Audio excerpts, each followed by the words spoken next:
নমস্কার, নিউজ ভ্যানগার্ডের পর্দায় প্রত্যেককে স্বাগত জানাচ্ছি। এই মুহূর্তে আপনাদের সাথে আমি রয়েছি অঙ্কিতা। চোখ রাখছি এই মুহূর্তের গুরুত্বপূর্ণ খবরগুলির দিকে। প্রথমেই চোখ রাখছি আবহাওয়ার দিকে। আবহাওয়ার একটা বড় পরিবর্তন আসছে, ধীরে ধীরে তাপমাত্রা বৃদ্ধি পাচ্ছে। তার নেপথ্যে রয়েছে পশ্চিমী ঝঞ্ঝা। হাওয়া অফিস জানাচ্ছে ঝোড়ো পশ্চিমী ঝঞ্ঝায় বাড়ছে তাপমাত্রা। আকাশ পরিষ্কার হলেও নতুন করে ইঙ্গিত নেই ঠান্ডার। আবহাওয়ার এই মতি গতিতে শীতের বিদায়ের কাউন্টডাউন শুরু হতে চলেছে। সেই বিষয় নিয়ে আমি বিস্তারিত জানবো। টেলিফোন লাইনে রয়েছে নিউজ ভ্যানগার্ড প্রতিনিধি সুপ্রীতি মুখার্জি। সুপ্রীতি, আমরা দেখতে পাচ্ছি ধীরে ধীরে সামান্য তাপমাত্রা বৃদ্ধি পাচ্ছে, অন্যদিকে একটা পশ্চিমী ঝঞ্ঝা প্রভাব বা একটা বৃষ্টির ভ্রুকুটি এই মুহূর্তে দেখা দিচ্ছে। হাওয়া অফিস সেই বিষয়টা নিয়ে কি জানাচ্ছে? দেখো, আজকে সকাল থেকেও যদি বলি একইভাবে কুয়াশা দিয়ে দিন শুরু হলো, কিন্তু কুয়াশা দিয়ে শুরু হলো, তারপরে বেলা বাড়তে শীত কিন্তু এক প্রকার নেই বললেই চলে। আজকের আবহাওয়া দপ্তরের পূর্বাভাস অনুযায়ী সর্বোচ্চ তাপমাত্রা দেখা যাচ্ছে যে 27 ডিগ্রি সেলসিয়াস রয়েছে এবং অন্যদিকে সর্বনিম্ন তাপমাত্রা রয়েছে 12.5 ডিগ্রি সেলসিয়াসের মতন।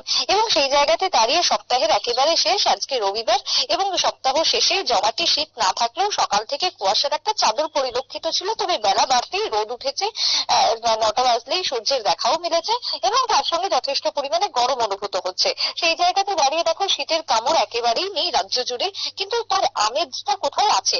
এখনো পর্যন্ত দেখো বিকেল হলেই একটা শীতের আমেজ, শীত শীত ভাব পরিলক্ষিত হচ্ছে, কিন্তু শীত বা শীতের কড়া ঠান্ডা সেটা একেবারেই নেই। এবং সেই জায়গায় দাঁড়িয়ে জনের নানান রকমের মত উঠে আসছে। যাবতীয় ধোঁয়াশার সমস্ত কিছুর এবার জবনিকা টেনেছে এক প্রকার হাওয়া অফিস, আমরা বলতে পারি। হাওয়া অফিসের পক্ষ থেকে জানানো হচ্ছে যে আমরা ফেব্রুয়ারির শুরু থেকে বৃষ্টি দেখেছি। শীতের যেরকমটা শুরুতে আমরা দেখেছিলাম বৃষ্টির প্রভাব হয়ে দাঁড়িয়েছিল, যার কারণে শীতের পথে বাধা হয়েছিল। শীত ঢুকতে ভারতবর্ষে দেরি করেছিল শুধুমাত্র বৃষ্টির জন্য। বারবার ঘূর্ণাবর্ত, পশ্চিমী ঝঞ্ঝা, এই যে নানান রকমের বৃষ্টিপাতের জন্য শীতের প্রবেশের মুখে একটা বড়সড় বাধা হয়ে দাঁড়িয়েছিল।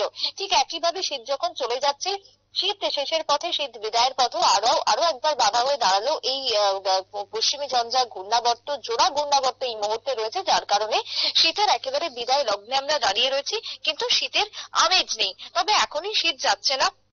সামনে সরস্বতী পুজো পার করেই শীত আনুষ্ঠানিকভাবে বিদায় নেবে।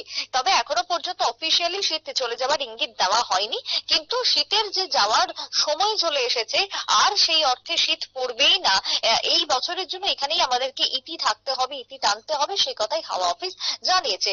কিন্তু অন্যদিকে দাঁড়িয়ে যদি বলি, সর্বোচ্চ যে তাপমাত্রা সেটা যেরকমটা বাড়ছে অনেকটা একটু একটু করে, অনেক সময় সর্বনিম্ন তাপমাত্রাটা সেটা যে একেবারেই বেড়ে গেছে তা বলবো না। কখনো 16 ডিগ্রিতে থাকলে তো আবার কখনো 12 ডিগ্রিতেও নামছে।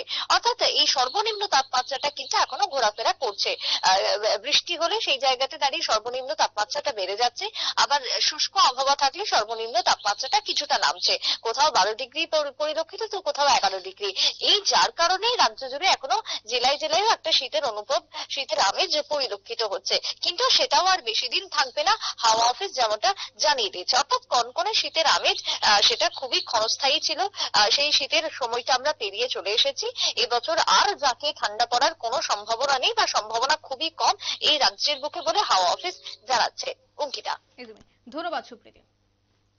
পশ্চিমী ঝঞ্ঝায় বাড়ছে তাপমাত্রা এবং ধীরে ধীরে শীত বিদায় নিচ্ছে বলে হাওয়া অফিস জানাচ্ছে। সরস্বতী পুজোর পর আবহাওয়ার আরো একটা বিরাট পরিবর্তন, অর্থাৎ তাপমাত্রা পুনরায় বৃদ্ধি পেতে শুরু করবে। এবং আমরা জানি যে শীত কাটিয়ে বসন্তের আগমন, সেক্ষেত্রে কিন্তু তাপমাত্রা বাড়াটা স্বাভাবিক। হাওয়া অফিস জানাচ্ছে যে তাপমাত্রা ধীরে ধীরে বাড়তে শুরু করেছে। আকাশ পরিষ্কার হলেও নতুন করে ইঙ্গিত কিন্তু নেই ঠান্ডার। নিয়ে নিচ্ছি ছোট একটি বিজ্ঞাপন বিরতি, সঙ্গে থাকুন।